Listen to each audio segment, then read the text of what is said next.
of the governing ANC party has never minced its words when it comes to its support for Palestine. It's led to questions about the kind of diplomatic role that the country could play, particularly in facilitating perhaps any mediation in this conflict. We're joined by UNISA International and Diplomacy Studies Professor Anthony van Nieuwkerk. Professor Anthony, good evening to you. Thanks for your time. It's been incredibly concerning seeing the visuals coming out of the Middle East. The one thing that is clear is that human lives have been completely disregarded across the board, and the escalating count of those that have been killed, the families whose lives have been upended, those that have been injured, I think tells the story for itself. No, absolutely. I mean, good evening, Kathy. I must agree with you that what we see emerging on our television screens and on the radio is most disconcerting. In fact, I was thinking earlier that the brutal war in Ukraine has taught us many lessons of how involved, how violent human beings can become. Only to realize that when you watch the screen now, and I must quickly say that there's every possibility of the conflict deepening and widening, which raises, more troubling questions. That it seems to me that we're not learning as humankind, as humanity, or at least the politicians who are supposed to lead us, leaders of nations, do not see their way open. In fact, I was very depressed when I listened earlier, just in the last hour, to a very quick and very somber, very short presentation by the United Nations Secretary General, Antonio Guterres, saying that the best that he can ask for is for the parties to the conflict to allow for a humanitarian corridor to open, to either bring people out or to bring food supplies and medical supplies in. In fact, the Red Crescent went in. I'm surprised to listen to the gift of the givers. It is really dangerous to send medical teams in because they get bombed themselves. So it's relentless, and it's deepening, and it's widening. And I'm saying all of this, Kathy, because now is not the time to talk peace and mediation, because the conflict is not ripe for resolution. It seems to me that all the parties to the conflict believe that they have the power to wipe out the other side. And whilst this mindset is on the forefront, is so prominent, you would be in danger yourself by offering yourself as a mediator. You won't only try to mediate between Israel and the Palestinians, but you'll have to take into account what the Americans want to do, and the Europeans, and the Iranese and others in the conflict.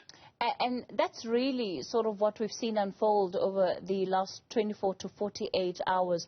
More and more, it's becoming clear that the power dynamics involved in this conflict seem to be so much broader than just what is happening in the Middle East, because not only do you have America doubling up on its support for Israel in the form of, a support for its military and whatever else may be needed.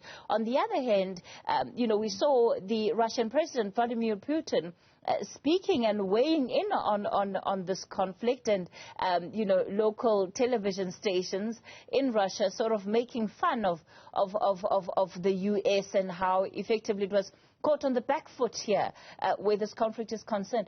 What is it likely to evolve into? And I know I'm asking you to really look into a crystal ball here, but when you see the way in which the ante is literally being upped, what should we begin to anticipate? Yeah, I can sort of sketch the worst case scenario just in one or two sentences with a rider that we all hope it's not going to happen, but also to point the way towards the solution that is sort of over the horizon that we need to not forget. So this is much more now than Hamas telling the Israelis that they've been oppressed for decades now, and that they want to break free, and they will use any and all methods possible. or the Israeli government saying, let's mete out collective punishment to the people of Palestine. It's gone beyond this. It's already atrocious, but it's gone beyond that because the neighbors are getting involved and making threats, and the superpowers are also stepping in. So the worst case scenario is that there's a ground invasion, as they call it, of the Gaza Strip and maybe also the West Bank. In response, neighbors will send more support for Hamas and Hezbollah and a range of other militant organizations. And in turn, the Americans will then step up their support, and maybe the Europeans too, although the Europeans are confused in their foreign policy, it seems to me. And before we know it, we'll be at the brink of a total war in the way that the Ukraine has taught us that it's not impossible to think that tactical nuclear weapons might be used as a threat in this conflagration that we're facing. Against this very bad case scenario, which I hope will not realize, is the possible solution. The King of Jordan said there will not be peace in the Middle East if we can't achieve or create an independent Palestine with East Jerusalem as its capital. So the two-state solution for me is back on the front. And that is something that a mediation or a negotiation process needs to grasp again. And let me quickly add, Kathy, that this is not the first time that this violence has broken out. There's a cycle of violence. It gets worse every time with unspeakable atrocities on all sides. And then peace processes, one after the other, tries and fails. Even the big and the superpowers try. Trump was the last one to say, I'm bringing peace in my family, and I will bring peace to Israel and to Lebanon. Can you believe that? So as South Africans, we don't really have a chance to make an intervention to bring peace at this point. But South Africa is well placed in the global south, Kathy, to speak to its allies and to its friends in the BRICS alliance, to begin to try and persuade parties to the conflict that there's another way out of this conflagration. There must be a way that we can avoid the worst case scenario. Another issue that, of course, may well have an impact on the decision around whether or not to de-escalate tensions from where they are is the use of language around it. I've noted, particularly out of American news outlets, what is happening, and the act by Hamas is being described as an act of terrorism.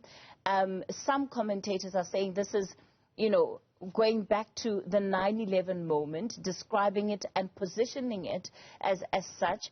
Why do you think that is the case, and what does that mean for an American public? Because we know 9/11, very personal to them, and I can imagine very triggering for an American audience. Yeah. The use of language is interesting. I think one dynamic we have to not forget or keep our eyes open for is the use of propaganda and misinformation. The latest being, as you very well know, the claim that Hamas has slaughtered 40 babies and beheaded them. We're still looking for the evidence. It's a bit about some claims of what's happening in the Ukraine. So we have to be careful with the kind of news that we get on the social media. I must say, it's a new phenomenon. When a war breaks out now, we know within minutes exactly what is happening.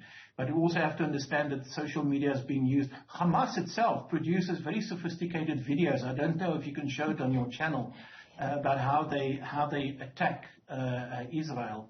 So I do believe that Israel is experiencing its own 9/11 moment, in the sense that they were unprepared for this massive attack, or as some people call it, an intelligence failure, or maybe rather, better put, that Netanyahu and his government refused to listen to the signals that were emerging in intelligence services across the region that something big is coming. And by the way, in a footnote, there is a government so-called of national unity, the war cabinet of Netanyahu. But this is really a desperate attempt to bring all the political elites together in an attempt to withstand and to return the situation to normalcy. And I wonder, if the Israeli government will hold together in the face of a widening and a deepening onslaught. Prof, just before I let you go, when the conflict, in Ukraine started, there were some predictions that it'll last just a month. A month into it was, oh no, it's going to be 2 months. And here we are, over a year on, and it's still going on. When you look at what is unfolding in Israel now, and the fact that it's a conflict, as you describe, not even ripe yet for the kind of mediation intervention that can at least bring some calm, how long could we possibly find ourselves in it for? I think that if Netanyahu's government and his very militant Minister of Defense carries out the threat of leveling the Gaza Strip, where 2.2 million people live and families are dying by the minute, then the war will become uncontrollable. That will be inviting, the worst case scenario. But if by some measure, whether by the UN or the Global South or the international community, there's enough pressure on Israel to stop doing that and open up a space for a negotiated, sort of a compromise deal, then I think we'll see an end to this, what is happening at the moment. It doesn't take away the fact that this kind of tension will continue until such time, probably months and years from now, that the parties to the conflict find a way to create a peaceful resolution, which is indeed an independent Palestine, the two-state solution, with their own headquarters, their own capital, and a return to dignity for the people who live in the West Bank and in the Gaza Strip. And the Israelis accepting that they have a moral duty to allow this to happen. Professor Anthony van Niekerk, thanks for your time tonight.